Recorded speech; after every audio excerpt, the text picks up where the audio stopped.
Bonjour et bienvenue dans ce cours sur télétravailler. Le télétravail, il existe depuis des années dans les entreprises en fait, hein.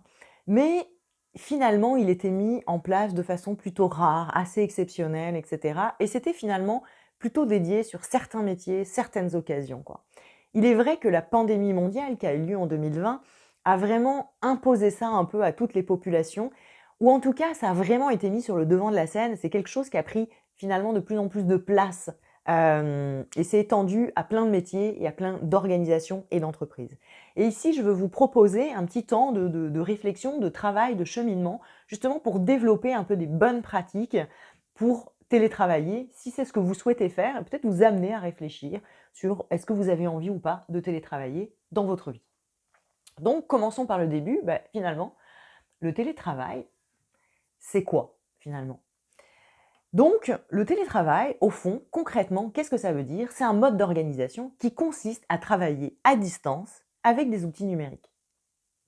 Pourquoi je veux revenir un peu sur ce fondamental? C'est que souvent les gens pensent télétravailler, ça veut dire tu travailles de chez toi. En fait, ça ne veut pas dire ça. Ça veut vraiment dire je travaille à distance de mon bureau. Ça veut dire que je peux travailler dans plein d'endroits en fait, et pas nécessairement de chez moi. Et puis, l'importance des outils numériques est capitale dans le télétravail. Évidemment, on ne télétravaillait pas à une époque, tout simplement parce que tous ces outils numériques n'existaient pas. La digitalisation des documents, des signatures, les serveurs distants, l'intranet, les extranets, tous les logiciels de visioconférence, effectivement, qui ont permis vraiment de développer et d'amplifier les possibilités du télétravail. Donc, au fond, on a accès aujourd'hui à tout un ensemble de ressources à distance. Ça nous permet finalement de travailler d'un peu partout. Avant, à l'époque où il y avait que le téléphone, on pouvait faire certaines choses, mais c'était un petit peu plus limité. C'est vrai que la visioconférence a aussi vraiment changé la donne parce qu'on arrive à se voir et en même temps à pouvoir être en présence les uns des autres et on a et le son et l'image qui est quand même plus confortable que juste avoir le son. Donc, on l'a compris, le télétravail, ça peut donc s'exercer pour toute une catégorie de métiers. Il y a évidemment quelques métiers où c'est impossible. Il n'y a pas de télétravail. Si vous êtes ouvrier dans une usine, l'usine ne va pas tourner si vous êtes à distance. C'est juste une évidence. Les ouvriers du bâtiment non plus. Les immeubles ne se construisent pas à distance. En tout cas, pas encore. Les infirmiers ou les médecins non plus. Donc il y a toute une série évidemment de métiers comme ça dans le faire concret, dans le travail de construction, de création, etc., qui ne peuvent pas s'exercer à distance. Il faut bien en être conscient. Les lieux d'exercice du télétravail. Parce que comme je vous le dis, on pense facilement chez soi, mais dans l'absolu, en fait, télétravailler veut dire travailler hors de son entreprise. Donc je peux travailler dans un hôtel lorsque je suis en déplacement. Il y a énormément, depuis la nuit des temps, des commerciaux, des gens qui se déplaçaient et qui télétravaillaient parce qu'ils travaillaient dans leur chambre d'hôtel, dans des espaces de coworking, dans les transports en commun, dans un train, dans un avion, dans un bus, etc., etc. Donc vous voyez bien que le champ en fait des lieux d'exercice du télétravail, il est beaucoup plus vaste que ce qu'on peut croire au premier abord.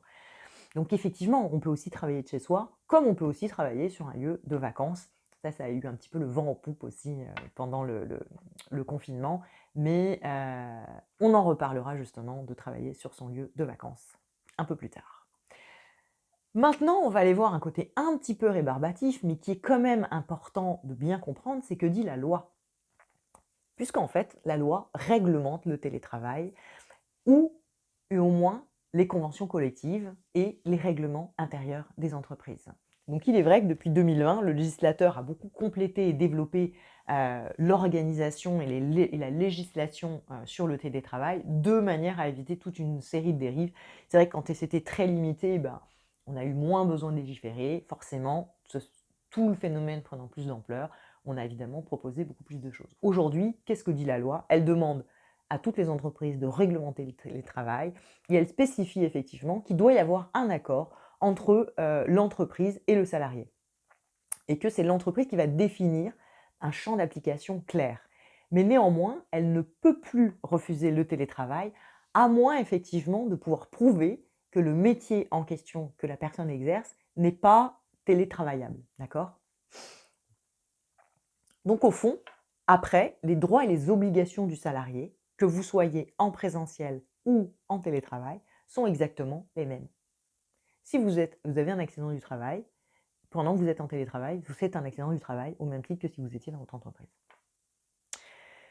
Donc la loi, en fait, recommande aux entreprises de bien préciser les modalités d'acceptation de ce fameux télétravail, les modalités d'application et également les modalités de contrôle. Parce que bien évidemment, l'entreprise a en droit de contrôler, de surveiller, de vérifier que vous exécutez bien vos tâches. Et ça peut se faire de différentes manières. Mais autrement, il y a quand même une marge de manœuvre qui est assez vaste, en tout cas aujourd'hui, sur les possibilités, les champs d'application du télétravail. Et la plupart des détails sont laissés aux branches. Maintenant, j'ai envie qu'on aille voir un petit peu ce que disent les spécialistes du sujet. Quand j'en parle de spécialistes, je parle des psychologues, des sociologues, des gens qui travaillent justement sur l'organisation du travail et la manière dont les choses peuvent fonctionner à cet égard. Au fond, la plupart des spécialistes s'accordent quand même à dire que le télétravail a vraiment libéré en partie le personnel, notamment tous les cadres du bureau de l'entreprise. Les plus qu'on peut observer à cet égard, ça permet et ça facilite en général un plus grand équilibre de vie entre le professionnel et le personnel. Et ça permet en général également de travailler davantage à son rythme et parfois d'éviter du perdre du temps, puisque effectivement on s'évite tous les temps de trajet, de transport en commun, etc., qui vont gagner en fluidité et en facilité. Ça permet aussi, on a pu observer ça beaucoup, un niveau de concentration amélioré de la part des gens, parce que c'est vrai que parfois sur les lieux de travail, on est sollicité par la personne qui rentre, qui sort, les gens qui ont des questions, des interrogations. C'est vrai que quand on est dans un espace de télétravail, on est souvent moins sollicité par l'extérieur.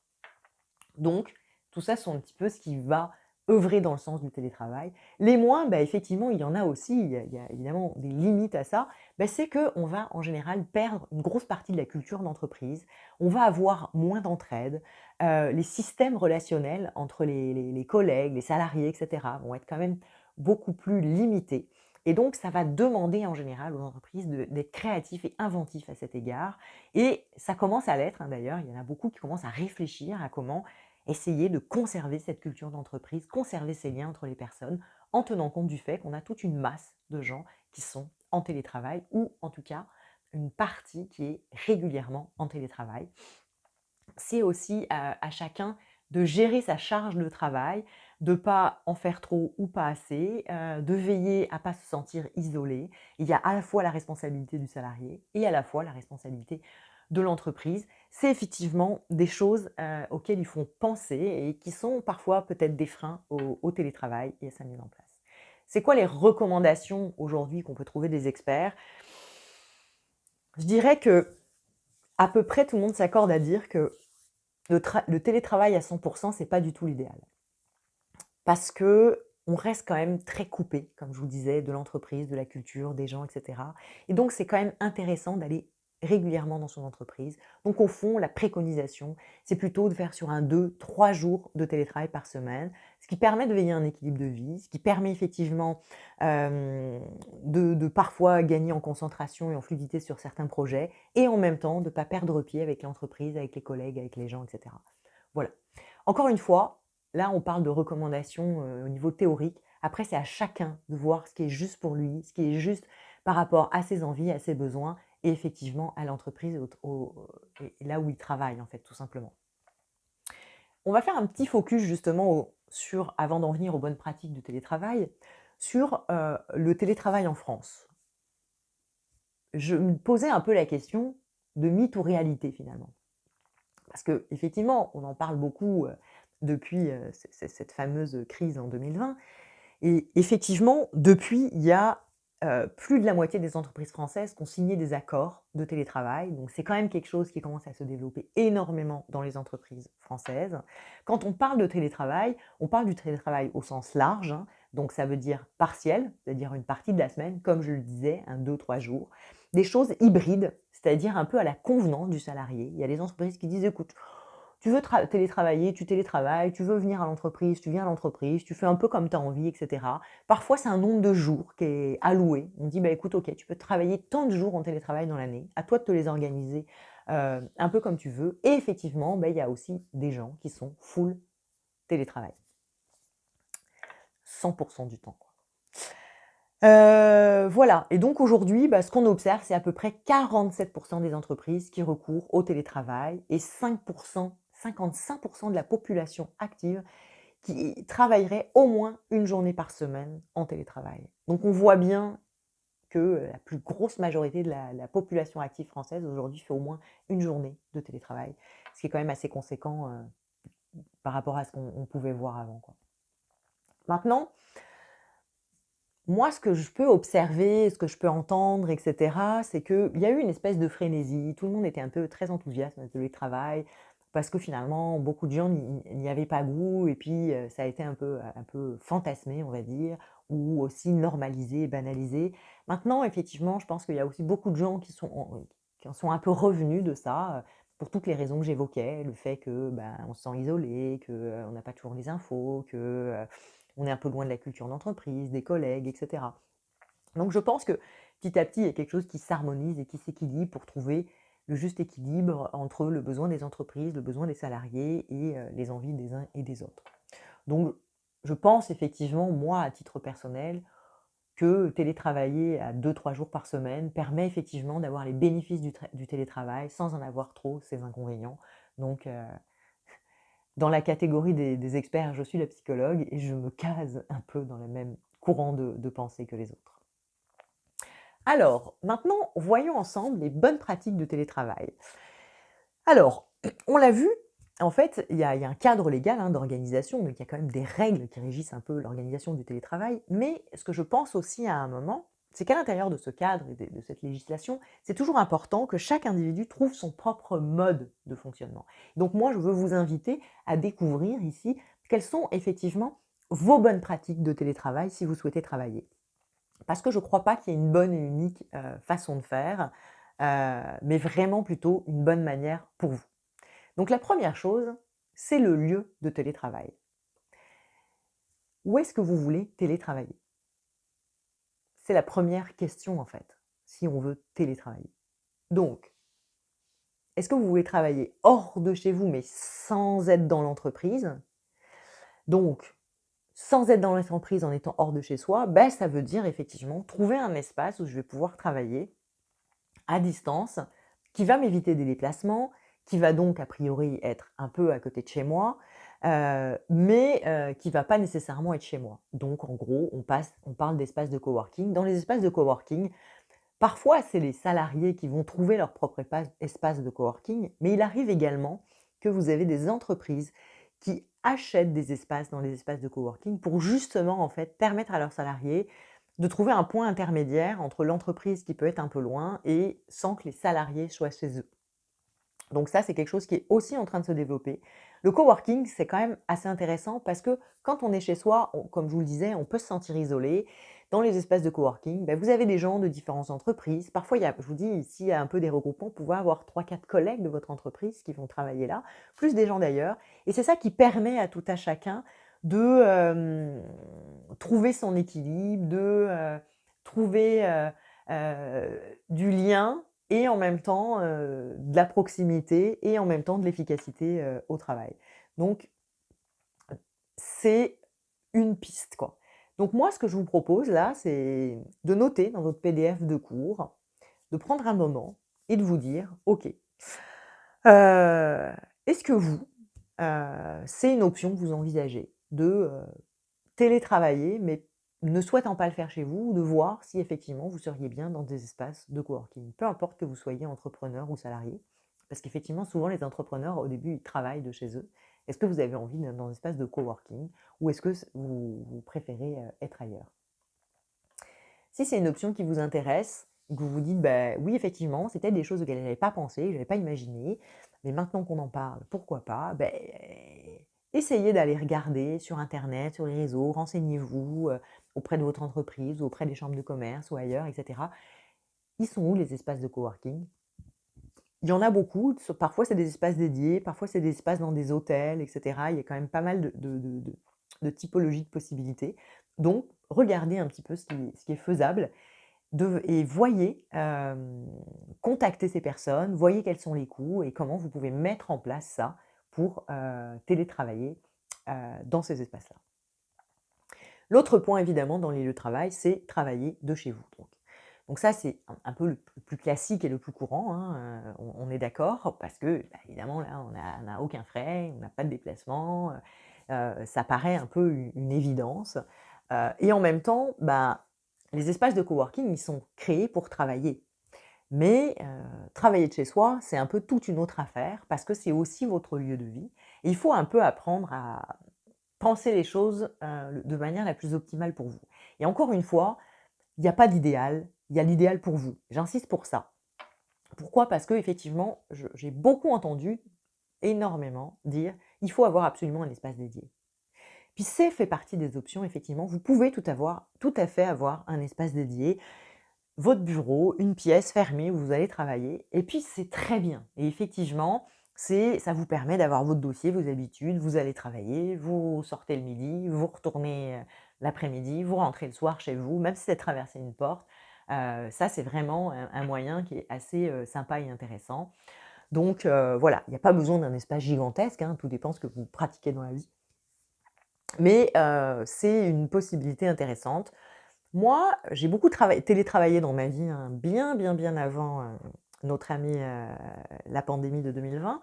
Donc j'ai expérimenté différentes choses. Donc j'ai eu, souvent un espace dédié. Hem, c'est bien. Moi, j'ai trouvé ça bien, mais je vous dirais, c'est pas mon idéal. Je vous expliquerai ce que c'est. Ensuite, il y a travailler dans les lieux de vie, un salon, une cuisine, une chambre et cetera. Donc effectivement, c'est possible. Il y a des gens qui aiment bien, se poser dans le canapé, se mettre dans leur lit et cetera.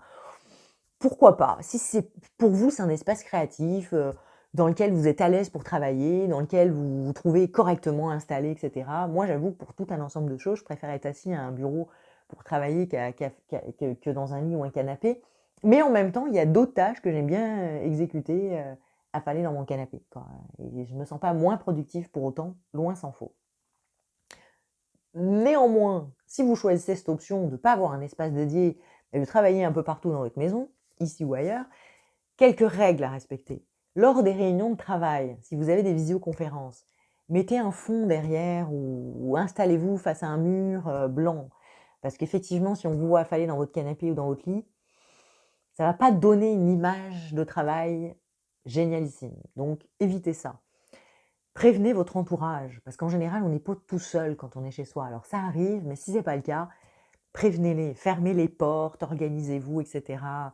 Assurez-vous d'avoir une posture adaptée et de bouger régulièrement. Parce qu'effectivement, si on est un peu affalé, avachi et cetera, on peut avoir mal au dos, on peut avoir des difficultés de posture et à terme, ça peut avoir des conséquences sur votre corps. Donc, peu importe où vous travaillez, mais par contre, veillez effectivement à faire attention à cette posture et puis à bouger régulièrement de manière effectivement à limiter, les contraintes, musculo-squelettiques. Et sélectionnez les tâches. Comme je vous le disais, moi, il y a des tâches où je peux les faire dans mon canapé, mais il y a des tâches, je vais mieux être installée, sur une table et une chaise, quoi. Donc veillez à faire les choses avec discernement. Il y a une autre option, c'est varier les plaisirs et donc c'est effectivement tout à fait possible d'avoir un espace de travail dédié et puis en même temps de décider ponctuellement d'aller travailler ailleurs. Je pense que vous l'avez compris, moi finalement, c'est un peu ça qui me plaît le plus, quoi. J'aime bien avoir mon bureau pour pouvoir faire mes trucs, être tranquille et si j'ai des réunions ou des visioconférences ou différentes choses, je trouve ça très bien d'être comme ça. Mais il y a des moments quand j'écris, quand je rédige, quand, parfois je traite, certains sujets, bah, je trouve ça bien d'être affalé dans mon canapé. Voilà. Donc il n'y a pas une bonne règle, encore une fois, il y a celle qui est bonne pour vous.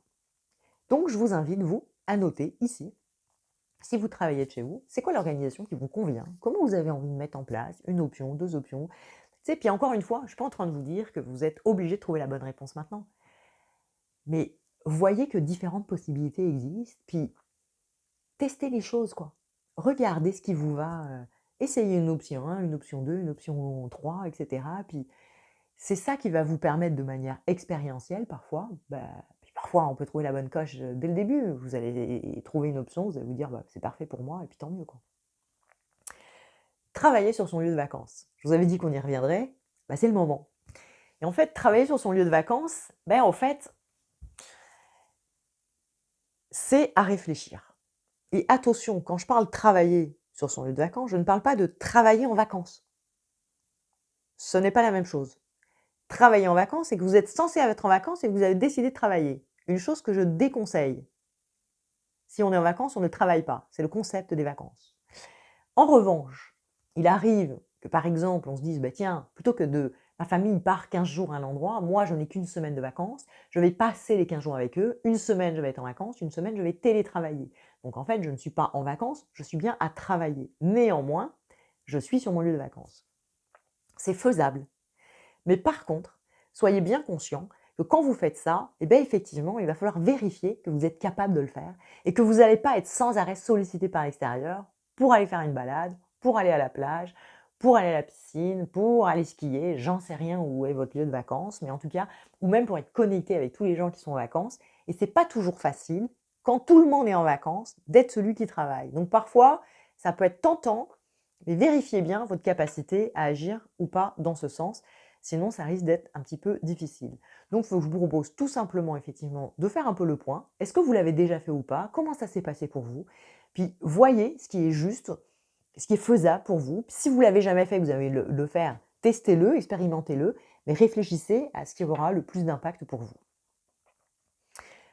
Maintenant, on va voir l'environnement de travail. L'environnement de travail, ben, en fait, c'est tout le cadre, un peu tout l'entourage, comme je disais. Donc là, il y a plusieurs éléments. Est-ce que je vais travailler dans le silence ou dans le bruit, en fait? Il y a des gens, ça les gêne pas d'avoir du bruit et cetera, mais il y a des gens, c'est le cas. Donc chez vous, c'est comment? Est-ce que c'est plutôt calme ou est-ce que c'est sonore? Est-ce que votre voisinage est bruyant ou pas? Est-ce qu'il y a des travaux à côté de chez vous? Parce qu'il y a tout ça, peut-être que c'est pas très adapté de travailler de chez vous. Est-ce que votre famille va respecter votre temps de travail? Ou vos animaux ou vos proches? Ou est-ce que ça risque de perturber en permanence parce que s'ils ont l'impression que si vous êtes à la maison, c'est que vous n'êtes pas vraiment en train de travailler? Et ça, c'est important de le réfléchir. Il y a des gens, ils sont pas gênés du tout par le bruit ou des gens, ils vont mettre des boules caisses, quoi que ce soit. Tout est correct, quoi. Mais réfléchissez bien à ça parce qu'il y a des gens, ils demandent du télétravail, ils arrivent chez eux, puis là, ils se rendent compte qu'en fait, tout leur environnement est tellement sonore qu'ils n'arrivent pas à se concentrer, puis que c'est polluant. Donc réfléchissez bien à ça.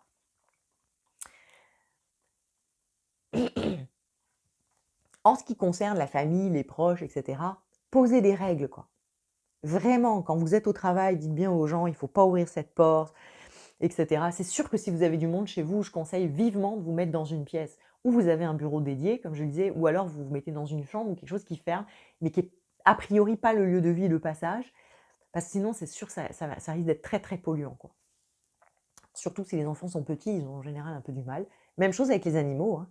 Il y a des animaux qui peuvent être effectivement très envahissants parce que le chien va japper ou que le chat va vouloir absolument rentrer. Alors, c'est possible hein, de prévenir les gens en disant, écoutez, voilà, j'ai peut-être des animaux qui vont passer, etc. Il y a des gens qui le font.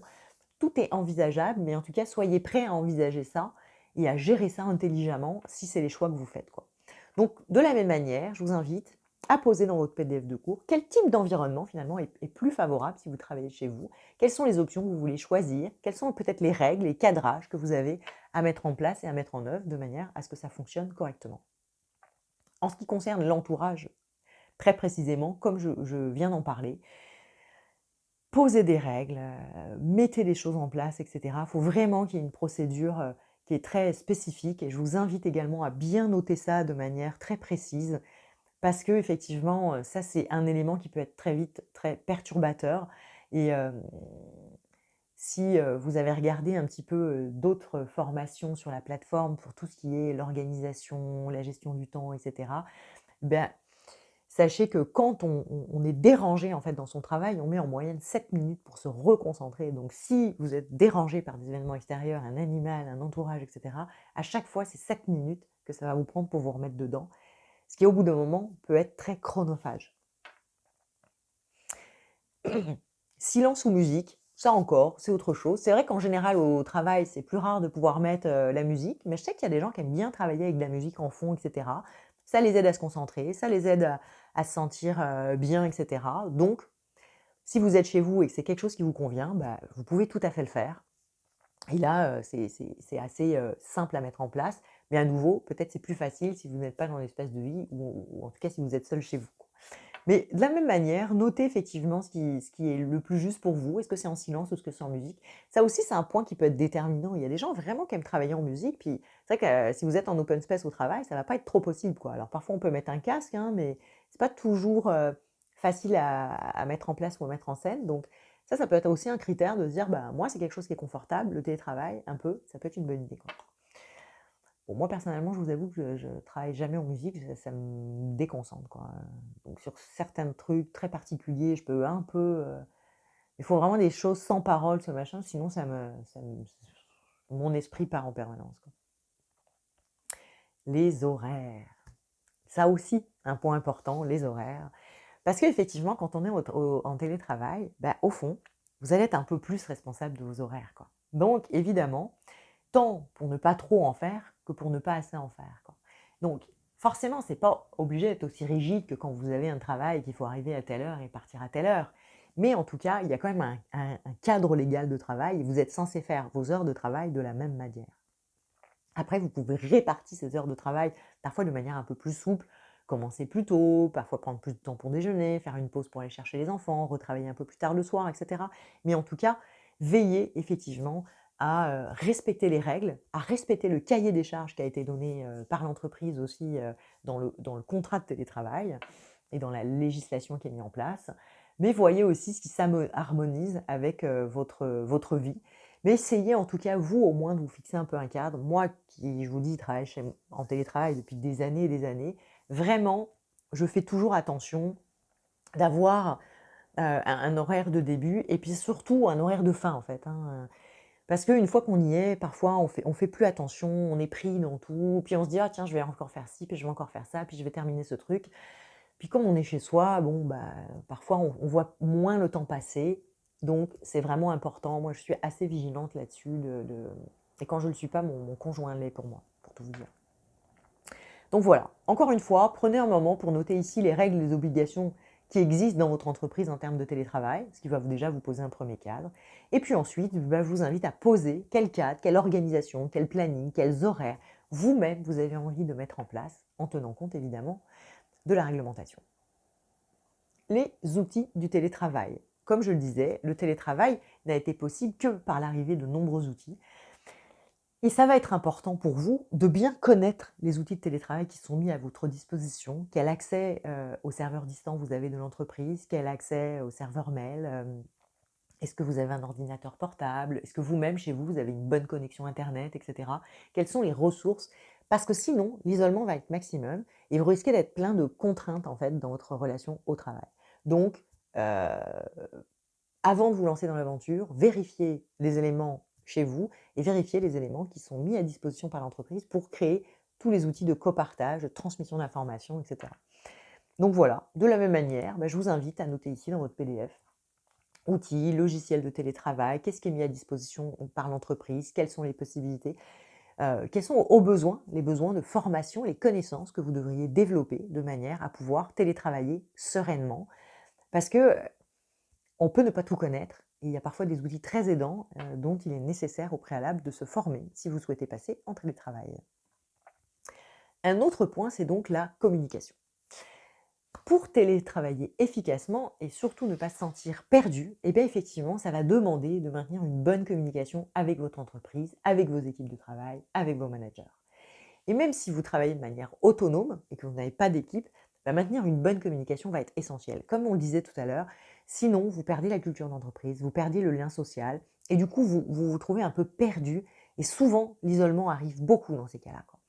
Et on a un peu l'impression que tout le monde se désintéresse de sa personne. Donc, faites des points par mail, par téléphone, par visioconférence, échangez, veillez à mettre en place des choses, etc. Encore plus si vous êtes 100% télétravail, mais même si vous êtes un 2-3 jours, quand vous êtes pendant ces 2-3 jours, communiquez avec votre entreprise, c'est extrêmement important parce que ça va consolider les choses. Et si vous venez de temps en temps en présentiel, renforcez bien votre présence en présentiel, soyez présent, vous ne contentez pas de venir, de vous poser dans un coin, faire 3 trucs, etc.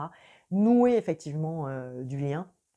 Et même si vous êtes 100% télétravail, moi je conseille quand même de faire 2-3 rendez-vous ou 4 rendez-vous, peu importe. En tout cas, d'aller quelques fois dans l'année dans votre entreprise pour consolider ce lien, voir un peu et pas être complètement déconnecté de ce qui s'y fait, de ce qui s'y passe. Et si vous êtes manager d'équipe en télétravail, effectivement, il va être extrêmement important de maintenir une bonne communication pour garder les gens engagés, pour garder le lien, de développer des outils, de proposer des réunions, et cetera, de manière à renforcer aussi cet esprit d'équipe. On peut le faire à distance. Moi, je vois des gens qui ont des équipes à distance et qui sont capables de travailler en télétravail vraiment avec des choses incroyables parce qu'ils ont des outils connectés qui leur permettent d'échanger régulièrement, parce qu'ils font régulièrement des Zooms ou des Teams ou peu importe l'outil de visioconférence, mais tout ça leur permet de poser les choses à la bonne place.